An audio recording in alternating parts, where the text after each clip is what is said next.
guys, it's Picking Up the Beat. I'm here to show you guys how to brush a horse today. So first, what I always do is get my dandy brush that you brush the body with. Okay, dandy brush the neck. Okay. I'm not brushing him hard. He's just extremely touchy when I brush him. But don't think I'm brushing him hard because I'm not. You brush thoroughly. Well, most horses, he is shaved. So instead of using a dandy brush on his body, I use a soft brush that you would use on his face. Because with the dandy brush, if they're shaved like he is, that can hurt them. So if your horse is not shaved, you don't have to use your soft brush to brush the body. But you still need to use your soft brush to brush their legs. Brush the inside of their legs, don't forget about those. Be careful when you can brush up other sheep, but be careful because they can be very touchy and possibly kick. And once you get done brushing with the dandy brush, I always get the smaller brush for their face. And the way you brush their face is you brush softly by their ears, on their ears, behind their ears, their cheeks, around their eyes. Don't forget that you need to brush under their forelock because they can get dirt under there too.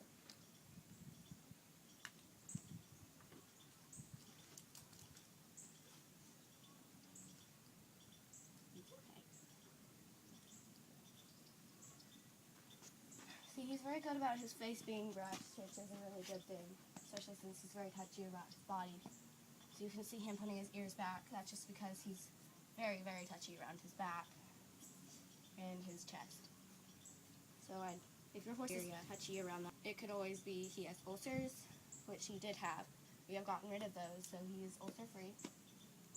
Or your saddle could be pinching his back. And that's why it was wrong with my saddle. That's why I've been riding him bareback. So you always want to make sure that your saddles fit them right before you ride. And after I brush the body and the face, I always get my main brush and my brush forelock. This little weird thing that most horses have. The tail.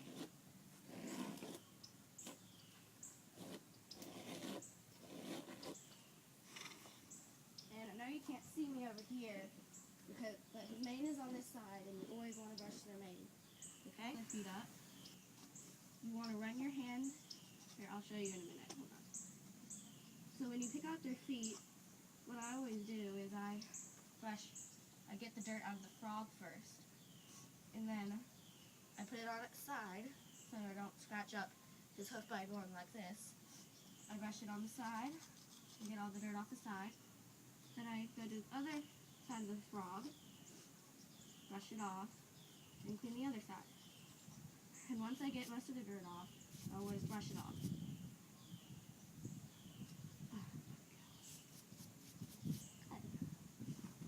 But the way you want to ask for their feet, you want to let them know you're here. You want to bring your hand down their leg, put your shoulder in their shoulder, and if they don't listen to that, you can click and ask again. And if they don't listen to that, you can do all three and squeeze their chestnut. He is very good about his feet, so I don't always have to do that.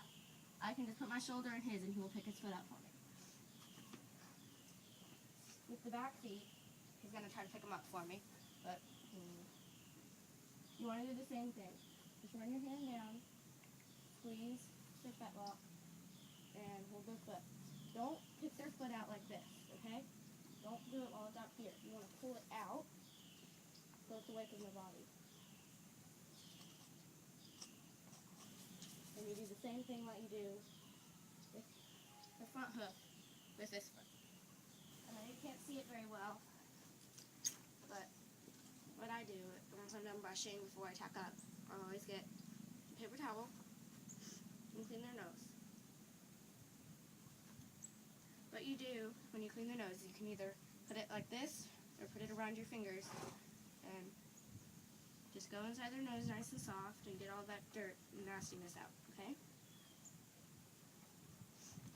Alright. Then you can flip it inside out so that there's not dirt on it and wipe their eyes. Instead of using two different paper towels, you can use the same one, just on different sides. It's okay.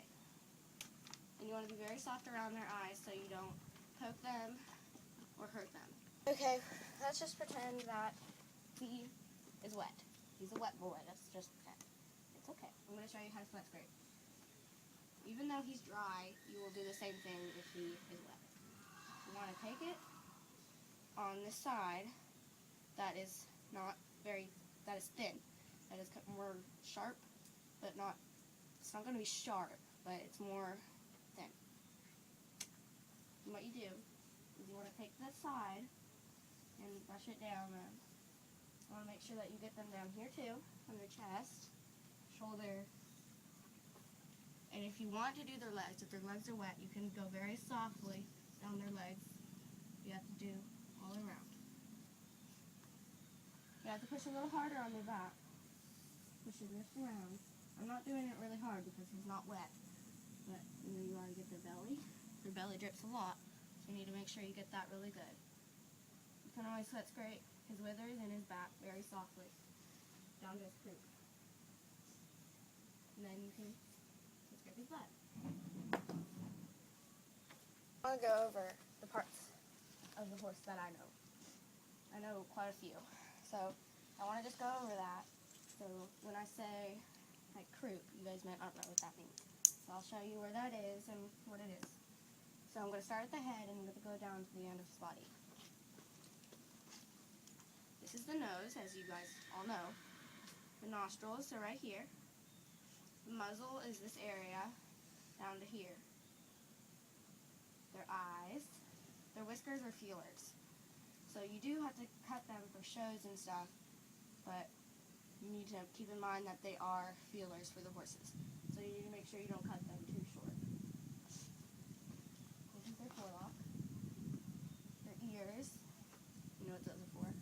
The poll is right here. Their crest is this part of their neck right here that the mane goes on. Their neck. It's okay. This is their throat, I believe. Chest. Shoulder. Point of shoulder is right here. It's that little bump of bone right here on their shoulder. If you're in Pony Club, when you have to put your water buckets up and their hay bags and everything, you want their hay bags to be at eye level so they can't get their foot stuck in them. But for the waters, you always want to hang them up at the point of shoulder level. That is where they won't be able to poop in their water buckets, and they don't have to stretch their neck around to get to the water, and they don't have to bend down to get the water. That is the perfect point where they just barely put their face down. He's not going to do it, but you know what I mean. So these are their withers. Very uncomfortable for bareback riding. I can say that right now for him. The barrel is this area right here because it's kind of shaped like a barrel. The ribs are down under here. You can't see his ribs. You can't feel them either, but they're right here. This is the belly, which he's very sensitive about right here in this area. This is their flank. Lots of horses are very touchy in their flank area. So you want to make sure when you're touching and brushing their flank area to be very careful because they can always kick or take off because they're very touchy in that area most of the time. You also want to make sure not to hit them with the crop on the flank. That can cause them to take off or bug. So this is their butt right here, the buttock. And this is the croup. The croup right here goes from the top line of their butt down to the edge of their tail. The dock right here is this area underneath the tail. That is their dock. Their tailbone is the bone that goes all the way down to right here on him. I'm going to show you some parts of the leg that I know. Oh yeah, here's the mane. Right there. So the parts of the leg that I know. They got the leg, of course.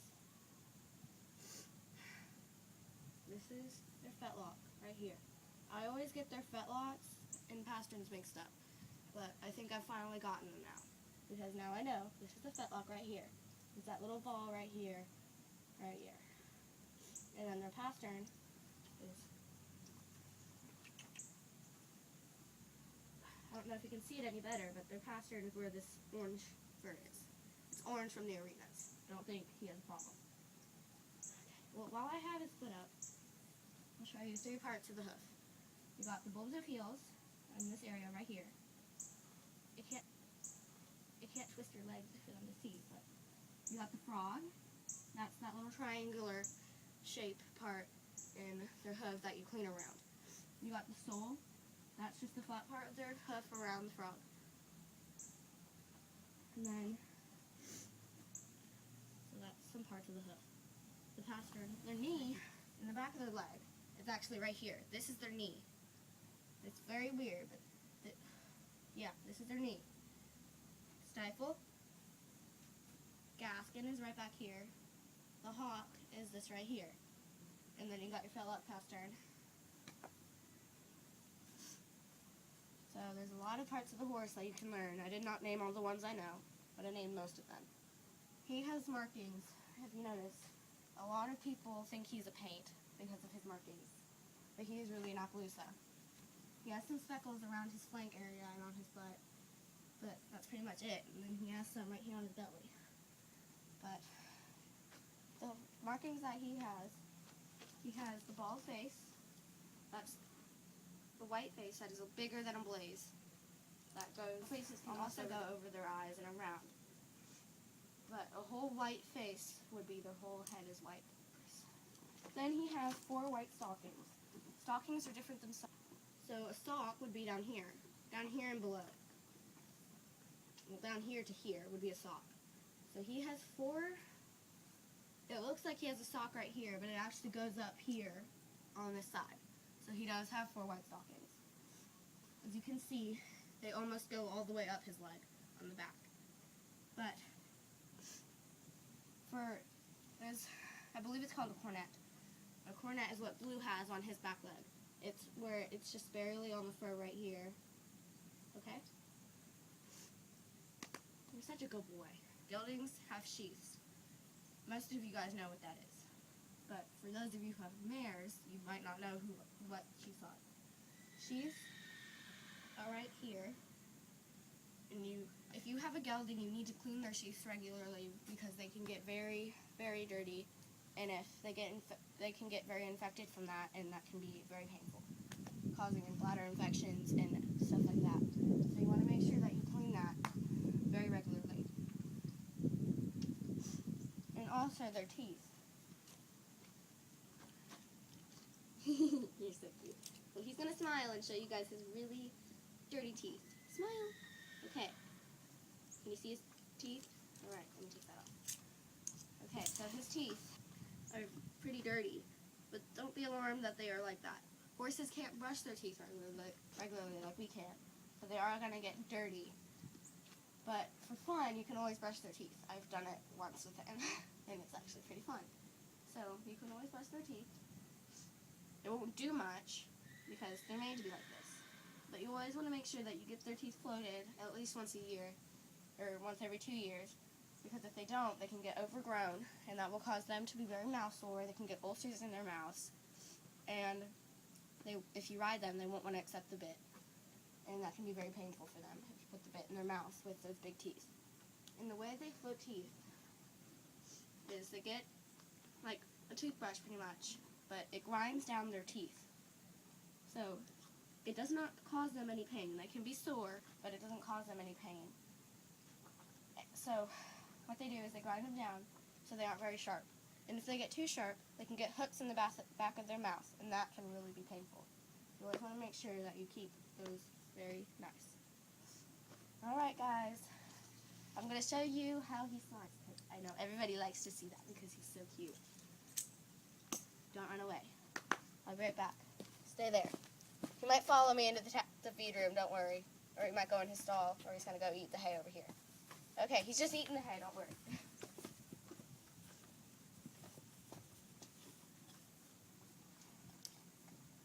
Hi, Poke.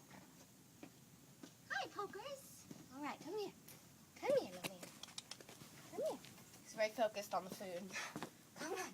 Come here. Come on. Move your butt. All right, come here. Okay, let me make sure you guys can